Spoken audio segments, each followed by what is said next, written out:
There is, as of just a little over a day ago, yet another lawsuit against IBM for gender, race, and age discrimination. And some of the details and quotes within this lawsuit are delightfully awful and juicy. I'm just going to read a little bit to you now. So this lawsuit was brought by America First Legal. America First Legal has been involved with some of the other lawsuits, including the one against Red Hat right now.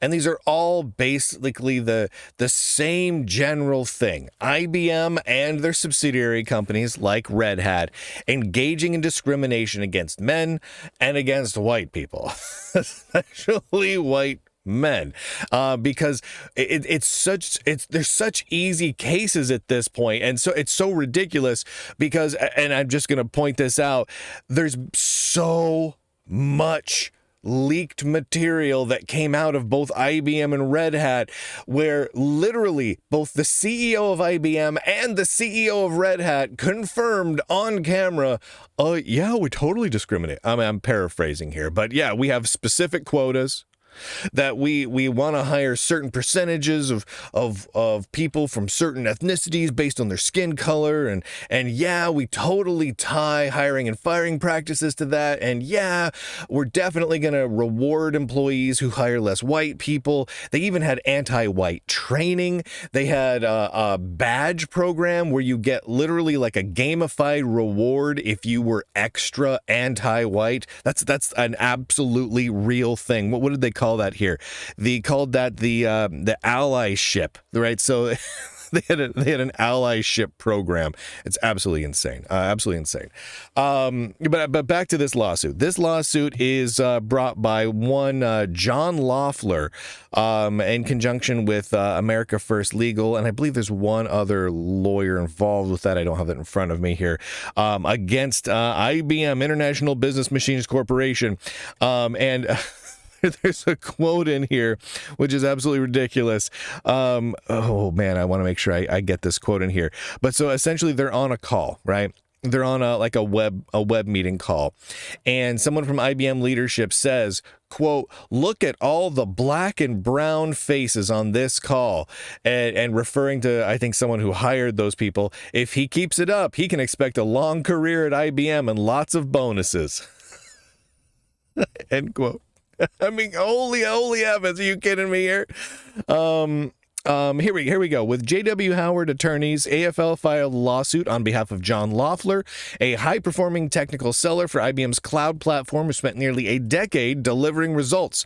IBM targeted him for termination because he didn't check its DEI boxes. He was older, he was white, and he was male.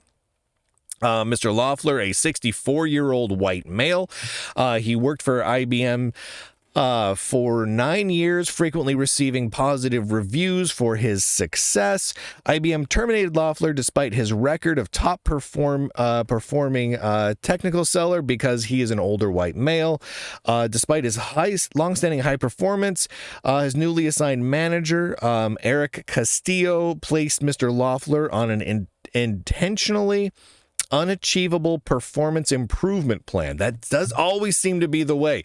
That seems to be the standard for Red Hat and IBM. What they do is if there's a high-performing white guy, they put him on a performance improvement plan that is like insane. Like no one in the company could possibly achieve it. It's undoable. And man, if you don't meet this, I guess your performance isn't good, so you're fired. And then they recruit someone who's not a white guy or checks certain other check boxes that are DEI and replaces the white guy, right? With that DEI type person, even though in so many cases that DEI type person is performing far, far, far worse in a documented way. Mr. Castillo pretextually designed the personal improvement plan to remove Mr. Loeffler from IBM because he is an older white male. And they talk about that a bit. AFL's lawsuit alleges IBM engaged in illegal race, sex, and age discrimination by terminating Loeffler after placing him on the pretextual performance improvement plan, all to deliver on its DEI agenda. Beginning in 2022, Loeffler spearheaded critical infrastructure. Yeah, okay, so he did a great job. I'm going to move... move on from that. He worked on the project for 2 years, got a $30 million government contract, but IBM denied him the commission that he earned. Instead, IBM reassigned Loeffler to a dead-end sales region, disqualifying him from the lucrative commissions he earned from the project, and giving him 6 weeks to land the new clients, blah, blah, blah, blah, blah.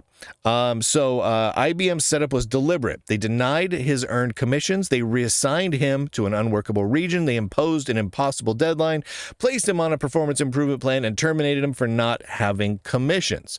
On a June 23rd, here we go. This is the tidbit that I found most juicy. On a June 23rd WebEx team call, IBM leadership praised the influx of black and brown faces, that's a quote, on the team, saying the employees responsible for injecting diverse talent could expect a long career at IBM and lots of bonuses. Look at all the black and brown faces on this call. Mr. Castillo, the guy who terminated this guy, has done a great job injecting diverse talent on this team, and if he keeps it up, he can expect a long career at IBM and lots of bonuses. That was said by Sergio Amoni, who is, I guess, is a person of color, this says. Mr. Amoni and Mrs. Harvey, who is a senior executive of IBM, who was also on that WebEx call, echoing the same sentiments, made comments suggest that Mr. Castillo's bonus and career longevity were somehow connected to hiring and retaining people based on their skin color. And of course, this wasn't an isolated incident. This has been an ongoing thing. This was talked about with the leaks that came out from James O'Keefe, from the IBM CEO, and of course, all the leaks from the Lunduke Journal. The James O'Keefe leak does get a lot more press than the Lunduke Journal leaks.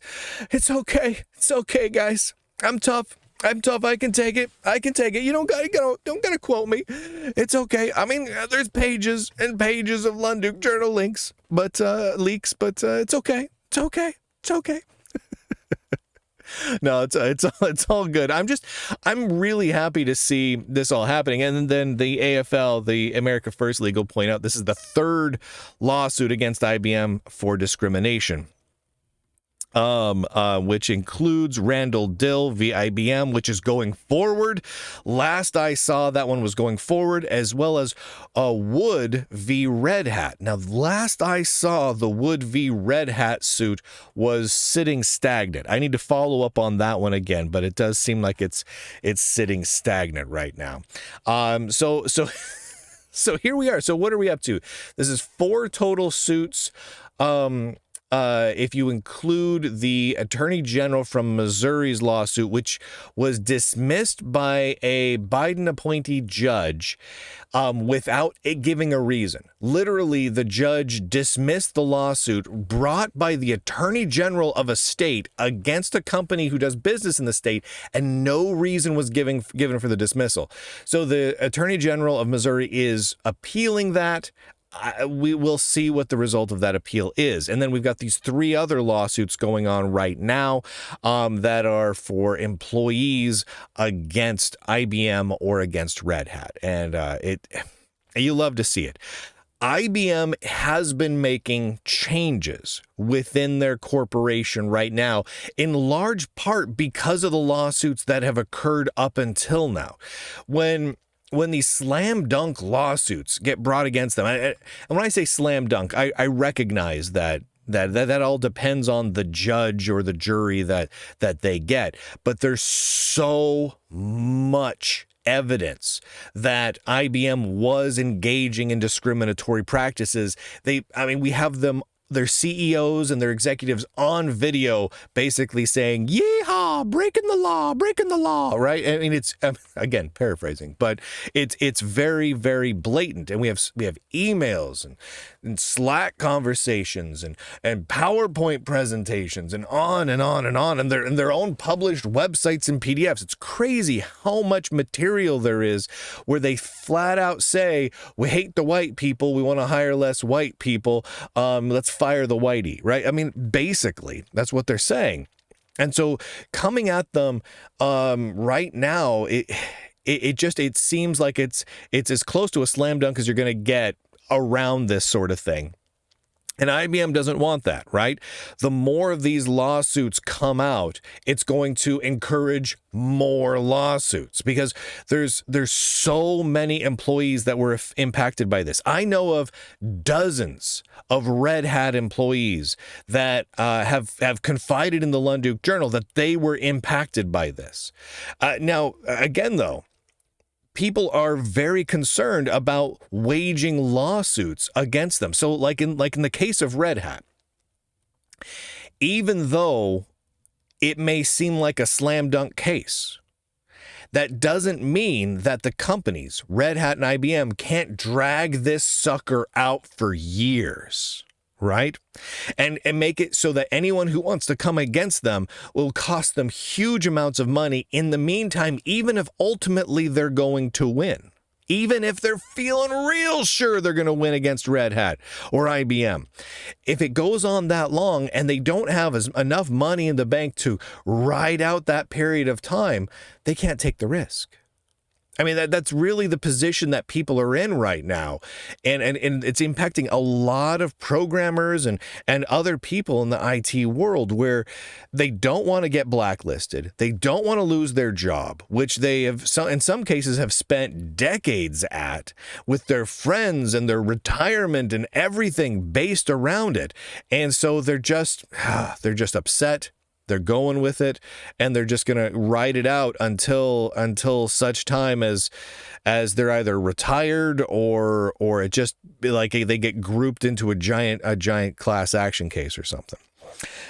So that's all what's going on right now. I'm keeping tabs on all of the cases as best I can.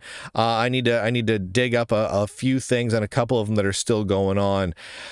But realistically, we're not going to hear a whole heck of a lot for a little bit of time because, again, IBM and Red Hat like to drag all this stuff out. That said, I love the details that came out on this one. Look at all the black and brown faces on this call. If he keeps it up, he can expect a long career at IBM and lots of bonuses. What a ridiculous thing. Oh my gosh, they're quoted and recorded. Oh my heavens. Thank you to the Lunduke Journal subscribers for making it possible to do this sort of reporting and to dig into this sort of thing. I couldn't do it without you. Go to lunduke.com and click on whatever link there you want. It keeps me big tech free and ad free, makes it so I don't have to take a dime from any other organization on earth. It's fantastic. No one can tell me what to say or what not to say. It's absolutely amazing. And with that, ladies and gentlemen, boys and girls, nerds and nerdettes alike, across the inner tubes, I do declare, end broadcast.